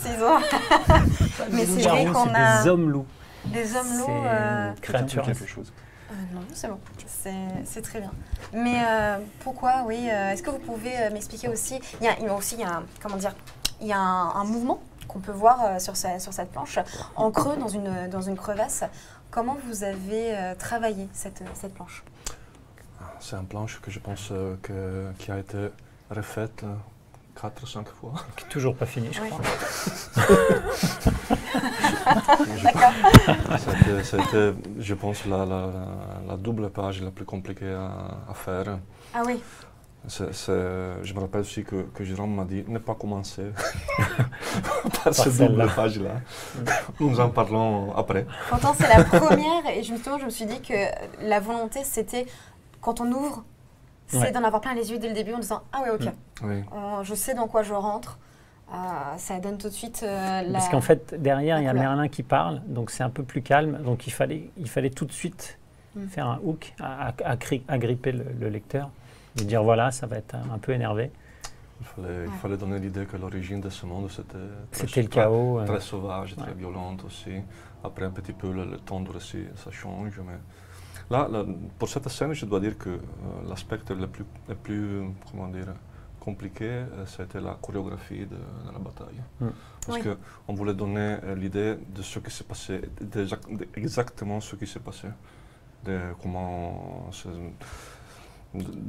s'étaient partagées les deux troupes, des loups et des hommes. Donc en plus, la composition elle est un peu fausse. Les 2 premiers plans, ils sont pas dans la bonne perce. C'est des avant-plans qui sont superposés en fait à gauche et à droite. Les loups à gauche et le roi à droite, ils sont pas dans le décor de derrière. D'accord, ok. Enfin, ça tient pas en termes de perce si tu le regardes comme ça. C'est vrai. Donc il fallait superposer les affrontements des chefs et les affrontements des troupes dans la même scène, en donnant un côté très dramatique. Et après, c'est compliqué parce qu'en étant la première page que le lecteur voit, on devait donner aussi l'idée du style graphique de l'album. Donc c'était la difficulté en plus, en outre à la difficulté en soi du dessin et de la composition. En colorimétrie, du coup, moi je n'y connais pas du tout, mais qu'est-ce qu'il en est, qu'est-ce qui est compliqué justement dans le choix des couleurs? Le choix des couleurs. Peut-être pas forcément que sur cette planche, mais sur l'entièreté de la BD. Alors il faut dire que c'est Paolo qui a fait les couleurs aussi sur l'album. Vous avez quelqu'un. Oui, vous avez quelqu'un qui fait. Vous avez un coloriste. Paolo a fait le. Parce que c'est vrai que ne serait-ce que dans le choix des couleurs, encore une fois, je vais reciter, mais c'est le moment où on est à Montreux, où tu as ce côté bleuté, vraiment là, chez les Pics. Ouais. Il y a un côté un peu plus bleuté, un peu plus sombre. Ok, j'ai compris. C'est comment comment voilà, c'est ça. Okay. Comment on choisit en fait, comment tu as choisi en gros les couleurs? Comment dire? Et leur importance aussi. Je pense que nous avons bien parlé là-dessus aussi, des couleurs. Nous avons fait des pensées très intenses sur la lumière, je pense surtout. Oui. Donc, parce que la lumière, c'est une lumière narrative, on peut dire comme ça. Donc, qui met en évidence des parties. On a un choix narratif avec la couleur, je pense. Après, c'est surtout ça. Pour le choix, on peut dire, d'un lieu un peu plus sombre, comme le décor de Picte, plutôt un lieu un petit peu plus lumineux. Je ne sais pas, quand ils sont dans les forts avec la neige, peut-être c'est un peu plus... À chaque fois, on essayait de voir quelle était l'émotion, l'intention dramatique de la scène et de mettre une ref qui était en rapport avec ça. Et l'idée, c'était de faire une couleur qui est très inspirée du cinéma, de ce qui se fait au cinéma. Oui, c'est ça. Le travail de la lumière. C'est très cinématographique dans son traitement. Tu vois, il y a plein d'arrière-plans lumineux, il y a plein de... c'est pas, enfin, moi, je ne vois pas très souvent ce genre de traitement en BD, parce que je pense que ça demande beaucoup de temps, beaucoup de travail. C'est très... Après, on aura dans l'histoire beaucoup de décors différents, donc il faut aussi comment dire... Il faut faire que chaque lieu soit reconnaissable aussi. Oui, c'est ça. Et surtout, c'est expressionniste comme travail, c'est-à-dire que le décor doit donner l'état mental des personnages. Oui. Donc c'est en ça que c'était expressionniste à chaque fois, qu'on essaye, quand tu arrives chez les Pictes, de la lumière, la couleur, le décor te dit que ça ne va pas très bien se passer. Tu le sais déjà dans le plan large, tu comprends que ça ne va pas bien se passer. Quand tu es dans une scène un peu plus chill, avec le plus politique ou mélancolique, tu es en crépuscule ou à l'aube, parce que c'est des couleurs qui parlent mieux de la mélancolie ou du temps. Voilà. Enfin, on a essayé de donner des codes à chaque fois, assez simples, hein, mais de signer chaque... C'est effectivement ça. Quand la composition et la couleur sont bien pensées, normalement, si tout est correct, tu arrives à comprendre le sens de la narration, même sans lire la bulle, je pense. C'est ce que j'allais dire, c'est que c'est là où c'est tout le travail de la BD. C'est que l'objectif aussi, c'est bien d'avoir un dialogue, c'est bien de pouvoir décrire ce qui se passe, mais l'objectif, c'est peut-être même de faire le moins de bulles possible et juste de faire... transparaître le message, l'émotion, sans devoir la décrire en disant alors là ici vous êtes dans une ambiance vraiment très très sombre, hein. Non, il n'y a pas besoin, c'est vraiment... Mais la couleur elle donne que l'émotion en fait, elle ne va pas t'expliquer. Pourquoi? Pourquoi? Non mais c'est terrifiant ce que je dis, mais toi. Bah tiens, justement, je me permets de me tourner de votre côté. Il y a deux planches parmi vous en pleine page sur le Royaume sans nom. On a la planche où on voit le prince qui regarde la cité, notamment, qui est derrière, en effet. C'est notamment si vous achetez, je répète, hein, mais si jamais ça a l'air ça vous intéresse. Très long à faire, ça. Oui. Entre moi et le catalogue imaginaire. Vous pouvez récupérer ces belles illustrations si jamais vous récupérez deux BD de catalogue imaginaire chez vos libraires. Et il y a une autre planche également, c'est la scène de bataille vers la page 21-22. Je crois qu'on la voit. Oui, voilà, on voit les deux planches ici. Quelles sont les scènes les plus compliquées à mettre en dessin, ou même la plus longue, entre cette cité et entre cette scène de combat? La cité est 10 fois plus chronophage. Il n'y a même pas photo. Non, là, sur celle-là, il y a 2 semaines de dessin, il y a 2 semaines de couleur. Le coloriste, il l'appelle la double de l'enfer. Oui. C'est le nom qu'il avait donné, hein, le loup. Non, celle-là, c'est vraiment du boulot. Après, dans le sens, elle n'est pas non plus juste là pour être démonstrative. Si tu regardes les 5 premières pages, c'est 2 persos qui discutent sur une terrasse et en fait, on ne voit jamais autre chose. Peut-être des fois, l'horizon de la mer est sous-entendu, mais on ne voit jamais rien d'autre. Pour moi, ils étaient limite dans l'Olympe. De toute façon, c'est la royauté, ils sont au-dessus du monde, donc tu as toute la symbolique. Et justement, tu as toute cette montée sur 5 pages du dialogue pour qu'au moment où il y a la révélation, que là, la double page prenne toute son ampleur. Enfin, c'est comme un crescendo musical, parce que moi, j'ai tendance toujours à comparer à la musique, la mise en scène, etc. Tu as le crescendo, et quand la double page arrive, c'est le drop, comme on dit, c'est le bass drop, c'est le... Ok, je vois très bien. Donc du coup, tu mets... Puis c'est aussi la façon d'introduire la ville, parce qu'une fois qu'elle est introduite comme ça, elle restera toujours en arrière-plan dans la tête du lecteur pendant la lecture. Elle est posée. Elle est posée en fait, et plus... Alors après aussi, il y a l'héritage Otomo, où tu as envie de mettre des détails partout, donc là j'ai pas de building, donc du coup je fais plein de maisons.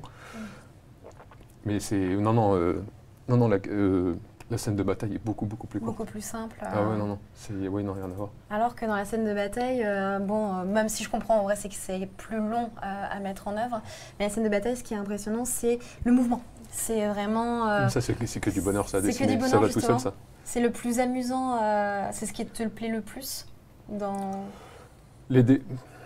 C'est bizarre. Les décors naturels, c'est un plaisir à dessiner. Les décors plus architecturaux, c'est beaucoup de lignes droites. Il y a des fois où c'est redondant, t'es dans le détail. Quand tu as 50 marches à dessiner, c'est plus artisanal qu'artistique. Ouais. Par contre, les personnages, surtout dans un style cartoon comme ça, où tu peux vraiment jouer sur les formes, etc., sur la puissance des gestes. Ouais, non, là, c'est... Après, scène de bataille, je viens d'en pondre une là qu'ils ont reçue hier avec l'éditeur, qui est dans une autre mesure. Où là, oui, c'est quasiment 2 semaines de boulot aussi. Oui. Et je crois qu'il y a 60 personnages sur la page. Tu as prédit une descente d'organes à notre coloriste, c'est ça? Ouais, c'est... Ouais. Des fois, parce qu'il demande, oui, il me la faudrait, et tu lui envoies, et tu dis, je pense pas que tu étais si pressé que ça de l'avoir. Mais ouais, non, après, c'est aussi l'intérêt de la double, c'est d'offrir le spectacle, c'est... Justement, autre question, quel personnage as-tu préféré dessiner, justement? Comme c'est un peu ce côté... Dans les principaux ou en général, peut-être que même un personnage secondaire. Hein. Alors, il y en a qui ne parlent même pas, moi, c'est les pandas. C'est les pandas, ouais. C'est tout en rondeur. En fait, je comprends pourquoi ils sont éclatés sur Kung Fu Panda, parce que c'est à dessiner et à faire bouger, c'est que de la rondeur. C'est que du trait, ça sort tout seul. Après, dans les principaux, il y en a qui ont mis du temps à tomber. En fait, comme je disais, j'ai dû apprendre à dessiner les animaux pour ce projet-là. J'en avais déjà fait un petit peu en anthropomorphique sur les autres séries, mais ça n'avait rien à voir dans l'échelle. Et c'est en commençant le tome 2 que j'ai commencé à vraiment trouver les personnages où ils commençaient à être fixés. Et du coup, tu relis le tome 1 et tu dis, on a un problème de continuité, en fait, ils évoluent trop. Donc du coup, j'ai dû retaper pas mal le tome 1 pour l'ajuster en fonction du tome 2. Ça m'a pris quand même un mois et demi, je crois. À force, il y a une amélioration dans le dessin. C'est comme de la sculpture, un perso, en fait, plus tu le travailles, plus il se décante, plus il va se schématiser dans la façon dont tu le dessines. Bah, genre les mèches du lion que tu citais tout à l'heure. Oui. Au début, c'est le bordel. Puis à force de le dessiner, ça devient codifié. Tu as la grande mèche, la petite mèche, ça repart dans l'autre sens. Tu as tout un code qui se met en place. Et une fois que tu as trouvé ça, là, le perso, bah, même en tant que dessinateur, tu fais, ah, ça y est, il est là. Et par contre, tu regardes les 50 autres cases où tu l'as dessiné avant et tu fais « Ah, là, il n'est pas encore là ouais. ». Donc du coup, tu reviens un peu en arrière, tu essaies de rajuster. Après, à dessiner, ouais, non, c'est la gazelle, le renard. Ouais, non, je crois que c'est le renard. Ouais, en fait, souvent, c'est les plus simples, en fait, les plus fun. C'est ceux qui tombent tout de suite, où il n'y a pas de... Il n'y a pas de travail, en fait. Mais après, non, à animer, oui, souvent, ça va être les personnages les plus comiques. Parce que forcément, il y a plus de jeux avec les expressions, il y a plus de jeux avec les mains, etc., qu'une discussion très solennelle entre une mère et son fils. On peut un peu moins jouer le côté marseillais des mains. Mais ouais, non, ça dépend des scènes. Une de mes scènes préférées, c'est une scène dramatique dans le tome 2. C'est une discussion, encore une fois, entre le prince et sa mère. Ouais. Je t'avais dit, où tu étais étonné, mais c'est une discussion sur 2 pages, c'est une de mes scènes préférées. Ah, mais j'ai hâte de la voir, du coup. Mois de mars. Mais ouais, par rapport à ce que tu disais, finalement, le texte, on peut s'en passer.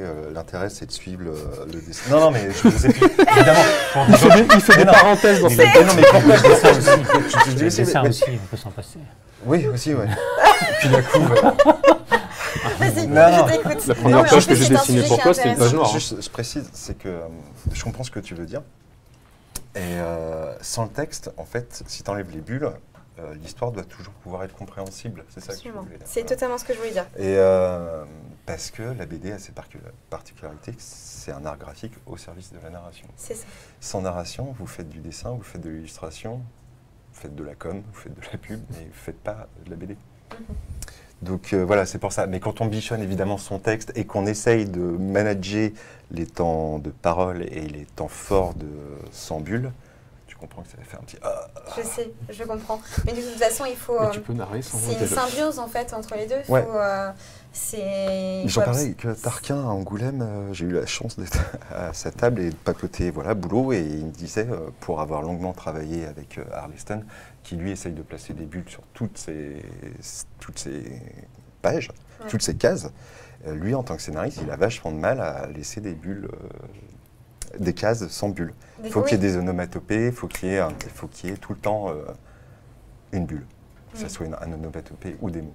Et donc c'est marrant. Non, le travail du silence, c'est super intéressant aussi, du côté du scénariste, justement, de gérer ce temps de silence et comment tu le mesures par rapport à la densité de mots. Enfin, bon, ça dépend des influences. C'est vrai que j'avais jamais pensé, mais le silence dans la BD, il faut apprendre. Comme en musique aussi. Ou comme en musique, oui, c'est ce que tu dis. Tu comparais, et je trouve ça beau, ton dessin à la musique. Tu as un exemple parfait, c'est en cinéma, mais c'est le même principe du langage visuel purement, c'est l'intro de Là-haut. Le Pixar, où tu commences, tu suis l'histoire de la vie d'un couple. Ça dure 5 minutes, on te raconte l'histoire d'une vie en 5 minutes, il n'y a pas un dialogue, il n'y a pas un mot. C'est entièrement du langage visuel, du jeu par le cadrage, etc. Tu as une scène, je crois, chez le docteur où elle apprend pas qu'elle est malade, qu'ils ne peuvent pas avoir d'enfant. Il n'y a pas un mot, c'est juste sur le cadre, parce que du coup, tu la vois juste dans le cadre d'une porte. Tout le reste est ombré à côté, tu as juste la tête qui se baisse et tu comprends tout. Et tu peux utiliser exactement le même langage en BD. Après, oui, il faut trouver le juste milieu, il ne faut pas que ce soit non plus juste un exercice de style. C'est Biréli Lagrène, c'est le musicien de jazz qui disait le rythme est le point commun de tous les arts. Et je ne sais pas si tu le ressens comme ça, mais quand tu es dans le... En effet, il faut être dans le... Il y a un tempo qui se met. Alors je me permets, parce que forcément j'adore Tolkien, et justement ce que j'aime dans Tolkien, c'est que c'est un fan de musique, et il a composé le Silmarillion selon moi comme une partition de musique. En fait, quand tu lis le Silmarillion, tu te rends compte justement que il y a des refrains qui reviennent, et c'est ce qui donne toute la beauté, moi, je trouve, de son œuvre. Donc je comprends, j'aime bien le parallèle que vous avez fait avec la musique et le tempo. Justement, parler pour le Pendragon, il y a vraiment une accélération où c'est un peu à la fin, à bout de souffle, tu es ok, tu as la pression qui monte. Et de votre côté également, il y a des drops, j'aime bien, mais des explosions, c'est amusant. Alors il nous reste quelques minutes. Donc là, ce que je vous propose, c'est on vous a demandé, chacun de votre côté... Ça va être speed. C'est super. Tu ne feras pas les 8 que tu as donnés, oui. Des recommandations. Je ne me rappelle plus, on peut les avoir. Alors justement, on va commencer... alors je ne les ai pas, moi c'est une découverte. Est-ce que vous avez des recommandations, justement en lien un peu avec cette thématique du pouvoir, du pouvoir? Moi, niveau jeux vidéo, j'avais écrit tout l'univers de From Software. Oh oui, que c'est Dark Souls, Bloodborne, Sekiro, Elden Ring. Tu vois un peu. Je joue beaucoup From Software, c'est incroyable. Donc niveau cinéma, film, j'avais mis, je pense, l'œuvre de Villeneuve, genre fantasy, donc Dune, 2049, la suite de Blade Runner. Ah oui. On n'a que des beaux titres. Je me rappelle plus. Moi non plus. Non, mais je suis totalement d'accord. Et c'est vrai qu'en plus, il y a une inspiration Bloodborne dans Pendragon, parce que c'est vrai que quand tu regardes un petit peu, il y a certains endroits où on peut avoir cette impression-là. Pour moi, le design de tous les jeux de From Software sont une énorme inspiration. Ouais. Parce que ça va exploser la tête complètement. Je suis d'accord. Oui, ça m'amuse. C'est très, très intéressant. Ok, très bien. Moi, je me rappelle plus, je crois que j'avais mis The Northman comme film. D'accord, ok. De Martin Eggers, et Les sorcières d'Akelarre en fantastique. Alors, Les sorcières d'Akelarre, je ne connais pas du tout. C'est très bien, ça se passe au Pays Basque au XVe siècle, je crois. C'est des 6 ou 7 femmes qui sont accusées de sorcellerie. D'accord. Alors que non, mais qui vont du coup le devenir. Donc c'est un grand film fantastique. Pouvoir aussi, avec l'Inquisition. Et Northman, c'est pas mal, puisqu'il y a un rapport au père aussi qui est très complexe. C'est dans un univers viking très très sombre. Voilà, comme, je sais plus, comme série. Effectivement, moi j'avais mis comme conseil de BD un de tes BD. Ah, c'est j'avais mis... Je ne pouvais pas le faire. Sur le thème de sur le thème de la lutte de pouvoir, j'avais mis Horacio d'Alba, effectivement. D'accord, ah oui, ça ne rajeunit pas. Oui, tu as commencé avec Horacio d'Alba, c'est ta toute première BD. Qui parle beaucoup de lutte de pouvoir en Italie au XVIIe siècle. À vous. On doit synchro par rapport à... Toi, t'en as donné 8, Non, donc... quand j'ai botté... quand tu parles, ça va Ah apparaître. pardon, ok d'accord, la magie du direct. Vraiment la magie du direct. Non, j'ai botté hors touche, je suis pas du tout dans les luttes de pouvoir. Vous m'avez dit SF Fantasy, j'ai fait du gros classique. Dead Space, l'original, en jeu vidéo. Il faut expliquer pourquoi? Oui. Oui, parce que dans l'original, il ne parle pas. Et donc il y avait une super fantaisie entre le silence du personnage et le silence de l'espace. Tout ce que vous entendez de lui, c'est que de la souffrance. Vous l'entendez s'étouffer, vous l'entendez crever, vous l'entendez démembrer. Et c'est fantastique. Et du coup, comme il ne parle pas, c'est vous sur votre canapé qui êtes derrière le casque de Isaac, en fait. Et j'ai été très déçu pour le remake qui ne respecte pas ce principe. Le silence des espaces infinis m'effraie. Selon Pascal, joliment placé par Alexandre Astier dans... pas que ma joie d'honneur, dans l'autre, l'exoconférence, bref.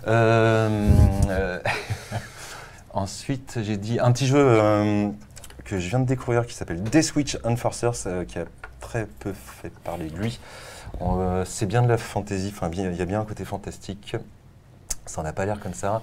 Vous allez jouer des clones de l'inspecteur Harry, de Charles Bronson, de Pam Grier et de Diana Riggs. Pour un run and gun à l'ancienne, pixel art débridé, avec un humour potache très marrant, des références à l'appel. Je me suis éclaté, voilà. C'est un petit jeu indé, évidemment. De vrais gamers ici, on lit. Voilà.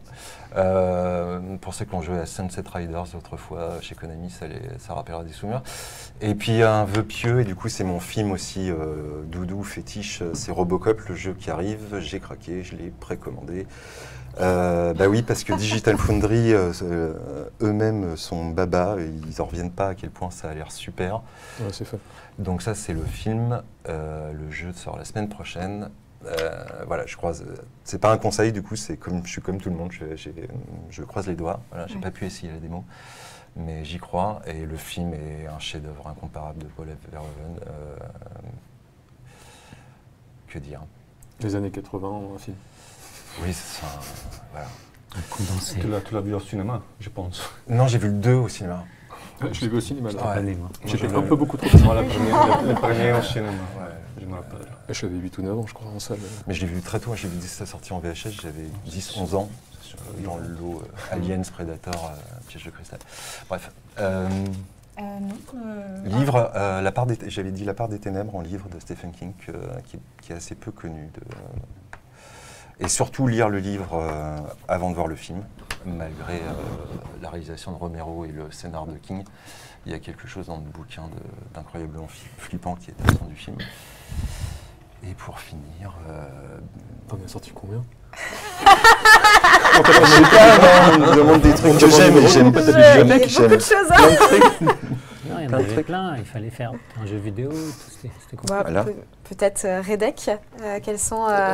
C'était Lutte de pouvoir imaginaire, j'ai pas trouvé les deux, donc j'ai donné un de chaque. Lutte de pouvoir, c'était Black Sails, une série sur les pirates finie en 4 saisons, qui n'a pas fait beaucoup de bruit, mais qui est vraiment très bonne, qui est une des rares séries qui monte en niveau au fur et à mesure et qui a une fin qui est juste magnifique, je trouve. Et en fait, pour faire rapidement, ça prend la fin de l'ère des pirates, des vrais pirates. Donc du coup, il y a Rackham, Anne Bonny et compagnie. Et c'est en même temps une préquelle de l'île au trésor. Donc on a la jeunesse du Captain Flint, de Long John Silver, etc. Et c'est très très bien fait. C'est sorti en même temps que Game of Thrones, donc du coup c'était vraiment dans l'ombre. Mais contrairement à Game of Thrones, la fin était très bonne. Ouais. Donc c'était cool. Game of Thrones, la série. Les livres, on verra bien. Et pour l'imaginaire, c'était Paprika, un film de Satoshi Kon, un film d'animation. D'accord. C'est le même concept de point de départ que Inception. C'est des gens qui inventent une machine pour rentrer dans les rêves des gens. Et là, elle s'en sert pour faire des psychothérapies. Donc on se dit, sauf que quelqu'un détourne la machine pour commencer à tuer des gens avec. Et sauf que dans la mise en image, dans le monde des rêves, là, c'est pas Inception. Là, il se sert vraiment du monde des rêves et de tous les ressorts qu'on peut connaître. Le décor qui se transforme dès qu'on se retourne, enfin tout qui... C'est un peu dur à résumer tout ce qu'il met dans ce film-là, mais c'est juste un chef-d'œuvre visuel. Ça a l'air. Ah non, c'est un chef-d'œuvre ce film, pour le coup. C'est beau. C'est beau. Bah écoutez... J'avais juste une dernière préco, en fait, je vais profiter de ça, parce que c'est de la fantaisie française et c'est rare qu'on en a en bouquin. L'enfant de poussière Je ne sais pas si ça vous Pas parle. du tout. Voilà, qui est pour moi un vrai bijou que je conseille, de Patrick Cadoudnay, qui est un franco-anglais qui vit en France et qui s'est passé un peu sous les radars, ce bouquin. Et pour moi, c'est très L'enfant très de bon. poussière. Ouais. Ok. C'est au niveau de Jaworski, Gabory, enfin des grands auteurs français de fantasy. Voilà. Bah, merci beaucoup, messieurs, pour ces merci à toi. recommandations. Je vais parler au chat pendant quelques instants parce que vous savez, mais vous pouvez gagner les BD dédicacés. Donc, je vous conseille de mettre pour point d'exclamation imaginaire, oui, il faut que je regarde la bonne caméra, point d'exclamation imaginaire dans le chat ou hashtag imaginaire également, je crois que c'est plutôt chez Glénat.